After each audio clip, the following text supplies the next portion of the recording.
அனைவருக்கும் வணக்கம் நண்பர்களே. இன்று முகலாய பேரரசில் 5வது பேரரசரான ஷாஜகான் அவர்களை பற்றி பார்க்க போகின்றோம். இதற்கு முன்பு பாபர், உமாயூன், ஷெர்ஷா மற்றும் அக்பர், ஜஹாங்கீர் அவர்களின் காணொளிகளை நாம் பதிவிட்டுள்ளோம். அந்த வீடியோவுக்குரிய லிங்க் டிஸ்கிரிப்ஷனில் கொடுத்துருக்கோம், அதை செக் பண்ணிக்கோங்க. அக்பர் அவர்கள் பல்வேறு போர்களில் ஈடுபட்டிருந்த பொழுது சமரச போக்கிற்காக திருமண உறவை ஏற்படுத்தி கொண்டார். அந்த டைமில் தன்னுடைய மகனான சலீம் அவர்களுக்கும் ராசபுத்திர இளவரசியான ஜெகத் கோசாயினி அவர்களுக்கும் திருமணம் செய்து வைக்கிறாரு. இவங்க 2 பேர்த்துக்கும் பிறக்கின்றவர் தான் குர்ரம் என்று அழைக்கப்படும் ஷாஜகான் அவர்கள். ஜனவரி 5, 1592ஆம் ஆண்டு பாகிஸ்தானில் உள்ள லாகூரில் பிறக்கின்றார். அப்போ அக்பர் என்ன பண்ணுறாருனா, அந்த குழந்தையை தூக்கிட்டு தன்னுடைய மூத்த மனைவியான ருக்கையா பேகத்திட்ட கொடுக்குறாரு. ஏன்னா ருக்கையா பேகம் அவங்களுக்கு குழந்தை இல்லாதனால இதை நீ வளர்த்துக்கோ அப்படிங்கிற மாதிரி கொடுக்குறாரு. 13 ஆண்டு காலம் அந்த குழந்தையை வளர்த்து அக்பர் அவர்கள் சிறந்த நல்லொழுக்கத்தையும் போர் பயிற்சியையும் கொடுக்குறாரு. அக்பர் இறப்புக்கு அப்புறம் ஜஹாங்கீர் கிட்ட வர்றாரு. அப்போதைக்கு ஜஹாங்கீருக்கும் அவர் மூத்த மகனான குஸ்ருவுக்கும் அரியணை போட்டி நிலவிருக்கும். அதனால் அவருடைய தந்தையான ஜஹாங்கீரோட க்ளோஸாக பழகிற வாய்ப்பு அவருக்கு கிடச்சிருக்காது. அவர் 14 வயதாக அரண்மனையில் இருக்கும் பொழுது மெஹருநிசா என்று அழைக்கப்படுற நூர்ஜஹான் அவர்கள் அந்த அரண்மனைக்கு வர்றாங்க. அரசின் முக்கிய முடிவுகள் மற்றும் அரண்மனையில் இருக்கவங்க எல்லாத்தையுமே நல்லா பார்த்துக்கிறாங்க. வெளியில் இருந்து அவங்களோட உறவினர்கள் எல்லாமே இவங்களை பார்க்க வர்றாங்க. அப்படி வந்தவங்களில் நூர்ஜஹானுடைய சகோதரரான ஆசப் கானோட மகள் அஜுமன் பானு பேகமும் ஒருத்தர். அவங்கள பார்த்தோன்னே ஷாஜகான் அவர்கள் காதல் வயப்பட்டுறாரு. ஜஹாங்கீர் நூர்ஜஹான் மேரேஜ் முடிஞ்சதுக்கப்புறம் ஷாஜகானுக்கும் அர்ஜுமன் பானு பேகத்துக்கும் திருமணம் செய்து வைக்கிறாங்க. திருமணமான பிறகு அர்ஜுமன் பானு பேகம் அவர்கள் மும்தாஜ் என்று அழைக்கப்பட்டார். நூர்ஜஹான் அவர்கள் ஷாரியர் என்பவரை அரச பதவி கொண்டு வர முயற்சி பண்ணியிருப்பாங்க. ஆனால் அவருடைய சகோதரரான ஆசப் கான் அவர்கள் ஷாஜகான் அரசர் தான் சரியாக இருக்குன்னு சொல்லி அவரை அரசராக்குவார். மும்தாஜ் அவர்களின் தந்தை ஆசப் கான் என்பது இங்கு குறிப்பிடத்தக்கது.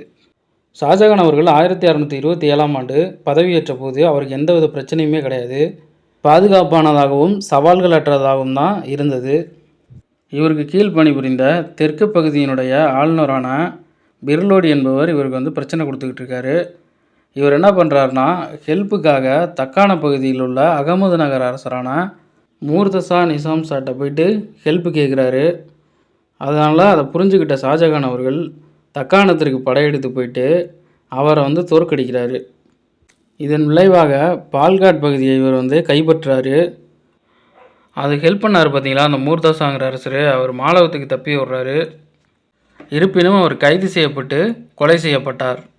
ஸோ அவர்கிட்ட கைப்பற்றப்பட்ட பகுதி என்னன்னு பார்த்தீங்கன்னா, தௌலதாபாத் உள்ளிட்ட அகமது நகர், காண்டேஸ், பெரார், தெலுங்கானா இந்த பகுதியெல்லாம் இருக்குது. அதெல்லாம் தனித்தனி மாநிலங்களாக பிரித்து 18 வயதான தனது மகனான அவுரங்கசீப்பை ஆளுநராக நியமிச்சுட்டு வர்றாரு.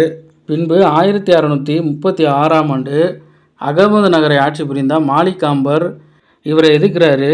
அதனால் அந்த பகுதியையும் வெற்றி கொண்டு கைப்பற்றுறாரு.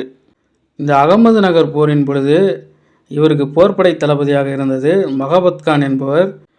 இது எக்ஸாம் பாயிண்ட் ஆஃப் வியூவில் கேட்குறதுக்கு நிறைய வாய்ப்பு இருக்குது, அதனால் பார்த்துக்குங்க. அக்பருடைய ஆட்சியில் கைப்பற்றப்பட்ட காந்தகார் பகுதியை ஜஹாங்கீர் ஆட்சியில் இழந்துருவாங்க. இதை 1638இல் ஷாஜகான் அவர்கள் அந்த பகுதியை கைப்பற்றி தம் பேரரசுடன் இணைத்து கொண்டார். 1641 ஷாஜகானின் மாமனாரான ஆசப் கான் அவர்கள் இறந்து விடுகின்றார்.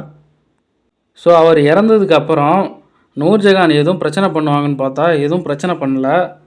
அவங்க எந்த நிர்வாகத்துலேயுமே அவங்க தலையிடலை. அவங்களும் 1645 டிசம்பரில் இறந்துருவாங்க. ஷாஜகான் அவர்கள் 14ஆம் லூயியின் சமகாலத்து அரசராவார். ஷாஜகானின் இறுதி காலத்தில் அவர்களின் 4 மகன்களுக்கிடையே கடுமையான வாரிசுரிமை போர் மூண்டது. ஷாஜகான் அவர்கள் தன் மூத்த மகனான தாரா சுகா அவர்களை அரசராக்குவதையே விரும்பினார். ஆனால் மற்ற 3 சகோதரர்களும் அதற்கு ஒத்துழைக்கவில்லை. ஷாஜகானின் 3வது மகனான அவுரங்கசீப் அவர்கள் மனிதர்களை சரியாக எடை போடுபவராகவும் இரக்கமற்றவராகவும் இருந்தார். தாராசிகோ அவர்கள் சன்னி இஸ்லாமிய பிரிவை சேர்ந்தவராயினும் சூபி தத்துவங்கள் மேலே அவருக்கு ஆர்வம் அதிகமாக இருந்துச்சு. இந்த தாராஜுகோ பார்த்தீங்கன்னா தத்துவ ஞான இளவரசர்னு அழைக்கப்படுறாரு. ஏன் அவ்வாறுன்னு அழைக்கப்படுறாருன்னு பார்த்தீங்கன்னா, இந்து மதத்திற்கும் இஸ்லாத்துக்கும் இடையே நெருங்கிய தொடர்புகள் இருக்குது அப்படின்னு சொல்லியிருக்காரு. சமஸ்கிருத மொழியில் அமைந்த உபநிடதங்களை இவர் பாரசீக மொழியில் மொழிபெயர்த்திருக்காரு. ஷாஜகான் அவர்கள் அவரின் மனைவி மும்தாஜ் நினைவாக தாஜ்மஹாலை கட்டினார். மும்தாஜ் எப்படி இறந்துருப்பாங்கன்னு பார்த்தீங்கன்னா, தன்னுடைய 14வது குழந்தை கருவில் இருக்கும் பொழுது தக்காணத்துக்கு ஷாஜகான் போருக்கு போயிடுவார். போகும்போது இவங்களுமே கூட போயிருப்பாங்க. அப்போதைக்கு புர்கான்பூரில் பார்த்தீங்கன்னா அவங்களுக்கு பிரசவ வலி ஏற்பட்டுரும். பிரசவம் பார்க்கும்போது 14வது குழந்தை பிறந்துடும். ஆனால் பிறந்ததுக்கப்புறம் கடுமையான இரத்தப்போக்கு ஏற்பட்டு கடைசியில் இறந்து போயிடுவாங்க. இதனால் கடுமையான மன உளைச்சலுக்கு உள்ளான ஷாஜகான் அவர்கள் அரண்மனைக்கு ஒரு கதவை பூட்டிட்டு வெளியே வரவே இல்லையாம். ரொம்ப நாளைக்கு அப்புறம் அவர் வெளில வந்தப்போ பார்த்தீங்கன்னா நரைத்த தாடி முடிவுடன் காணப்பட்டார் அப்படின்னு சொல்கிறாங்க. 1612 திருமணமானதில் தொடங்கி 1631 குழந்தை பேரின் போது இறக்கும் வரையிலும் தன்னுடன் இருந்த தன் மனைவிக்காக, அவருடைய நினைவுக்காக நம்ம ஏதாவது ஒன்று பண்ணணும் அப்படின்னு நினைக்கிறாரு. பாரசீக வம்சாவளியை சேர்ந்த இந்தியராகிய உஸ்தாத் அகமது லகாரி அப்படிங்கிற ஒரு கட்டடக்கலை நிபுணர்கிட்ட ஐடியா கேட்குறாரு.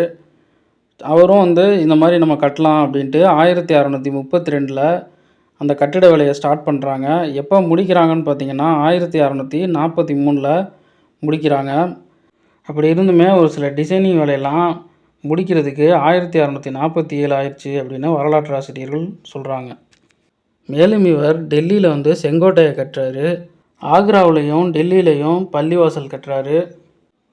இவ்வாறு சிறப்புற ஆட்சி செய்த ஷாஜகான் அவர்களை அவருடைய 3வது மகனான அவுரங்கசீப் அவர்கள் 1657 வீட்டு சிறையில் அடைக்கிறாரு.